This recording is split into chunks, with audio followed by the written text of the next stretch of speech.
waan dubbatte irraanfattu isatti dubbatte irraanfata isa dhagaye irraanfata malee ati jecha kee irraanfattu galmeen isaanii galgala kana haa ilaalaman sin qaqqaba warra jedhan qaqqaban yaa Waaqayyo nan dhufa warra jedhan bira haga'an yaa Waaqayyo warra yaa Waaqayyo gooftaa maqaa Yesuus Kiristoosiin kan kokkosmaan hafee jedhani no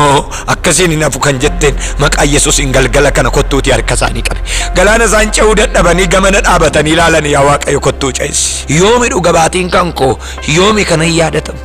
yoomi kanan ilaalamu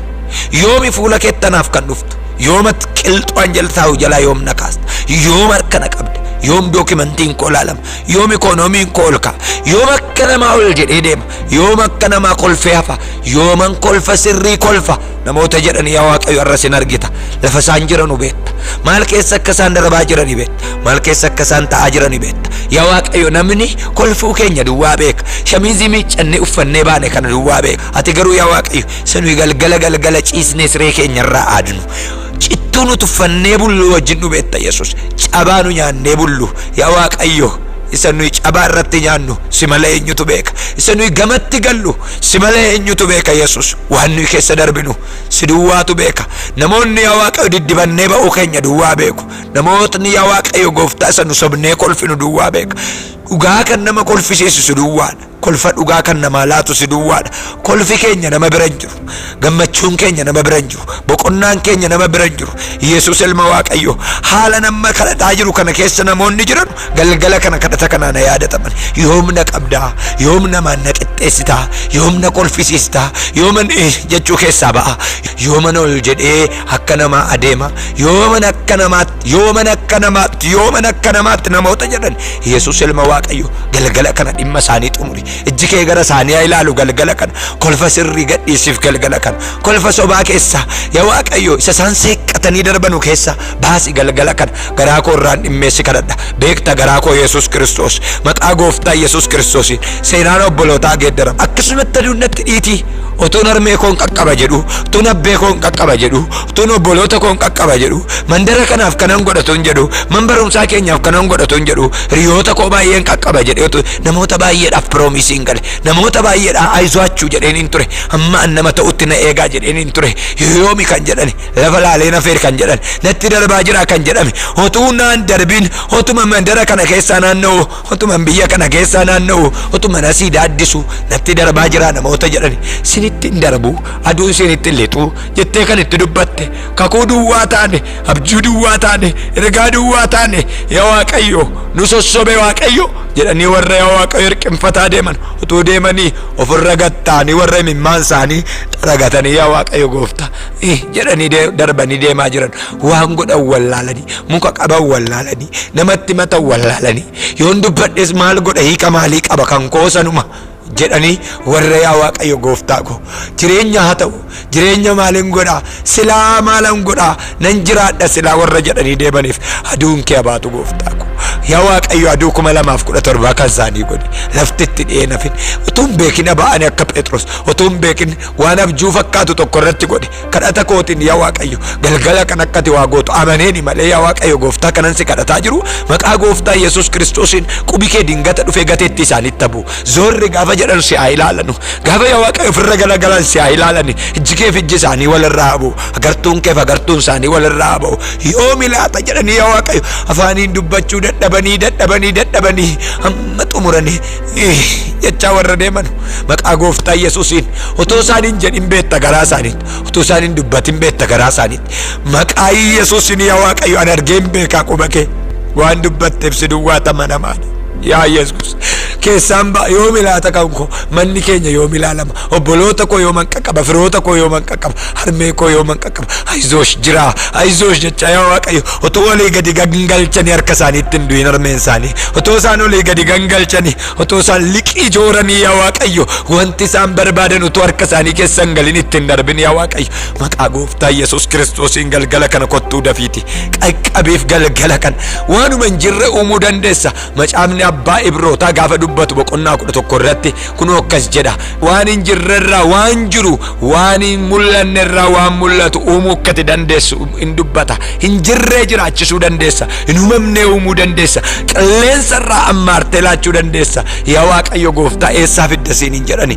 maqaa Yesuusiin harki kee gabaabbatee isaan fayyisuu hin dadhabne kiisii isaanii fayyisi mana isaanii fayyisi abjuu isaanii fayyisi mul'ata isaanii fayyisi haaranii dookimantii isaanii kutuuf kaanii ol fuudhanii warra gad deebisan ilaali galgala kana warra yaa Waaqayyo gooftaa nu biraa homaa abdiin qabdu warra jedhamani na biraa garuu qabda jedhini yaa Waaqayyo iddoo deemanii dadhabanii jooranii dadhabanii abdii kutanii dhagaarra dhufanii warra ta'an warra yaa Waaqayyo muka jigee gogerra warra ta'an yaa Waaqayyo gogaa sanarraa dhaqi isaan kaasi minjalee mana isaaniitii dhaqi isaan kaasi kosii isaan irratti of gatan irraa dhaqi isaan kaasi lafa isaanii yaa Waaqayyo ofii isaanii gatanii maatii isaanii gatanii hiriyoota isaan gatanii qophaa isaanii lafa isaan ta'anii hojii abdii kutannaa lafa isaan gochaa jiranii yaa Waaqayyo gooftaa kanatti du'uu wayya warra jedhan lakkii kanatti du'uu wayyu ana wayya jedhii dhaqi kaasiin gooftaa ko dhaqi kaasiin dhaqi harka isaanii qabi dhaqiiti yaa Waaqayyo an jira sitti meen tureem na irraanfatte ani siin jedheen tureef jedhii gooftaa ko dhaqiiti harka isaanii qabi dhaqiiti yaa Waaqayyo bira dhaabadhu gaaddisa kee irra kaa'i aduu isaan gubaa jiru irratti dhaqi gaaddisa kee irra kaa'i ansinii jira jedhiin nama naa jira jedhu dhabanii yaa Waaqayyo gooftaa eessaan fidaa kan harka na qabu warra jedhani ansii jira harkasi qabuudhaaf jedhi galgala kanaa kaasee maqaa gooftaa Yesuus Kiristoositiin abdii kutannaa hirruu liqii rakkina yaaddoo keessa kan jirtan sagalee kanaan maqaa Yesuusiin ba'a kan kana caaluun argita kan jette gooftaa Yesuus Naatnaa'elin karaa Filiphisiyoos dhatti argite karaa sagalee kana dhaqi ijoollee kee warra abdii kutan warra fagoo andaara lafaa jiran lafa sagaleen kun dhaga'amu hundumaa ameen kan jedhe hundumaa yaa Waaqayyo dhaqiitii kaasi ameen kan jettan hundinuu galgala kana sagalee kanaan lafaa ka'a ameen kan jettan hundinuu maqaa Yesuusiin abdiin keessan galgala kana haa jalqabu maqaa Yesuus Kiristoosiin waan irratti of gattan irraa ka'a lafatti of gattan irraa ka'a lafatti of irraanfattanii ka'a lafatti nafeera jettanii ka'a lafatti dagatameera jettanii ka'a maqaa Yesuus Kiristoosiitiin bilbilli siin eegdaniin beenne tokko siniif bilbilamu Waaqayyo lafa siniif raasu yaa Waaqayyo namoota Samaariyaan gatte namoota mootiin Samaariyaa gate daarii andaara lafaatti warra gatamanii warra firan qabne warra maqaa fokkisaa baataniif inni lafa raase Yesuus inni miila isaanii ulfeesse Yesuus galgala kanaa kaasee ejjeta keessan ulfeessu galgala kanaa kaasee mootii Sooriyaa inni raase siniif lafa raasu inni Mardokiyoosiif halkanirraa abjuurraa namicha hirriba keessaa kaase mooticha hirriba keessaa kaase nam tokko jabaa tokko hirriba keessaa siniif dammaqsu nama yaadate hin beenne siniif dammaqsu karaattiin harka sini qabu qaba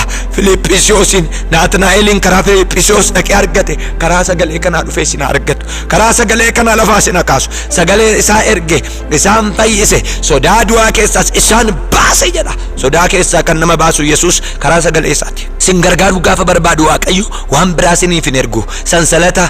rakkinaa gaafa sinirraa kutu Waaqayyo finyoo biraa siniin ergu waan isin qabattanii baatanu kan biraa siniif hin ergu sagalee isaa isiniif erga sagalee isaa erge sodaa du'aa keessaa isaan baase maaliin sagaleedhaan sagalee isaa kanaan sin qaqqabu sagaleen dubbataa jiruun sin qaqqabu dubbiin haasaa jiruun sin qaqqabu andaara lafaatii sin waamu sagalee isaa kanaan karaa sagalee isaa kanaan sin qaqqabu galgala kana waan hin sochoone isiniif sochoose inni Mardokiyoosiif mooticha irriba dhowwe galgala kana irriba isiniif dhowwu nama tokko mootii irriba isiniif dhowwu namoota sin dagatan irriba isiniif dhowwu namoota dhimmi keessan qabamee jiru irriba isiniif dhowwu namoota dhimma keessan qabanii jiran hundumaa irriba isiniif dhowwu maqaa gooftaa Yesuus Kiristoosiin galgala kanaa kaasee irriba isiniif dhowwu inni Sooriyaa hundumaa garaa raase inni Sooriyaa irraa ari'atee Samaariyaadha warra ba'an warra namoota muraasa namoota lamxiidhaan qabaman namoota namni gate namoota biyyi gate haalli gate maatiin gate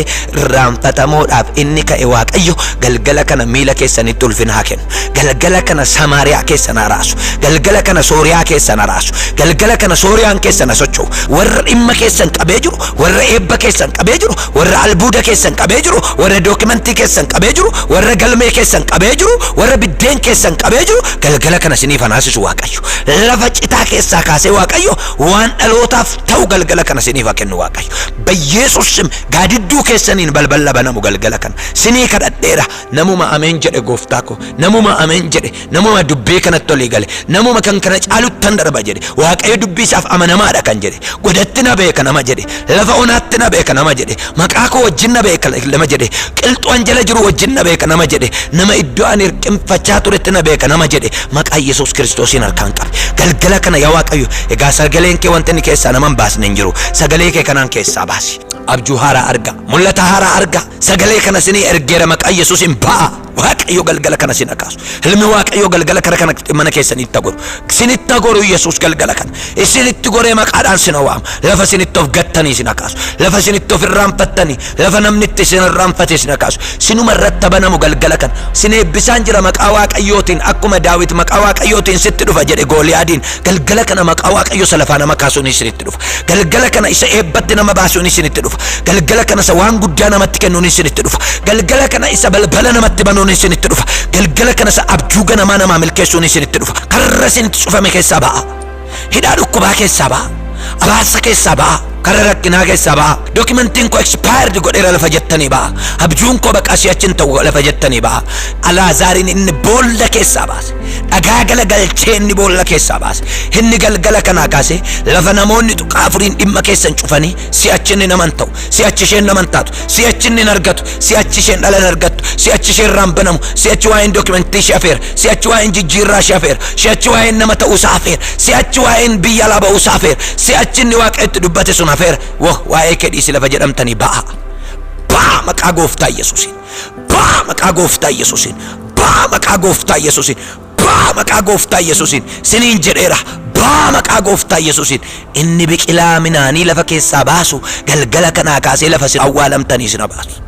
inni bifa keessan nuuf inni eenyummaa keessan nuuf inni sin awwaale galgala kana sin hin danda'in bifa haaraa biqilchaa ba'a maqaa Yesuusiin qajjisaa haaraa biqilchaa ba'a gogaa haaraa biqilchaa ka'a inni foonni himmaan foonni ijoollee daa'imaa godhe sun galgala kanaa kaasee abdii keessaniif dhufu abjuu keessan haaraa godhee sin baasu jireenya keessan haaraa godhee sin baasu xumureera lafa sin si'achettanii keessaa sin baasu waaqayyo Israa'eliif ammayyuu abdiin jira siif ammayyuu abdiin jira Yaaqoobiif ammayyuu abdiin jira hiyyeessotaaf ammayyuu abdiin jira warra nama hin qabne galgala kana ilma waaqayyo waan gargaartuuf si galatu warra firri gateef waan dhattuuf galgala kana si galatu qilxuu isaan jala jiranitti waan dhattee kaastuuf si galatu sagalee kana booddee jijjiirama guddaa waan gootuuf si galatu haaromanii ba'anii nama ta'anii waan si galateeffataniif ameen warri jedhan hundinuu boqoon isaanii waan ol jedhuuf lammaffaa waan yaadatamaniif maqaa Yesuusiin si galatu.